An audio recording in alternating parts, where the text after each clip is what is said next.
Fallujah Hisar का दरवाजा मैंने खोला था। बहुत तीर लगे मुझे, लेकिन जो तीर मेरे दिल पर आके लगा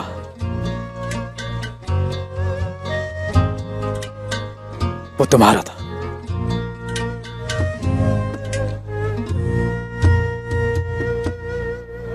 वो आज भी बाहर गई थी, सौत तक गई थी उसके पीछे में, लेकिन कोई सुराग नहीं मिला। गलियों में गायब हो गई वो। गुप्तोक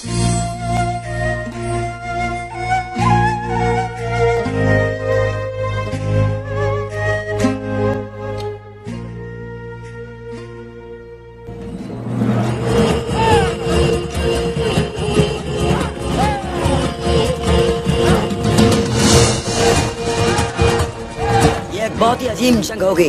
हम तुर्कों को अपनी सरजमीन से बाहर निकाल देंगे, जो 200 साल से यहाँ हैं।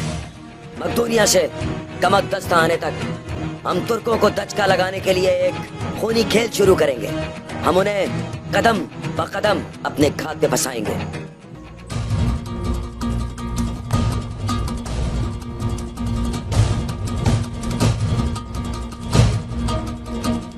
जितना सोचा था उतना बड़ा लश्कर नहीं।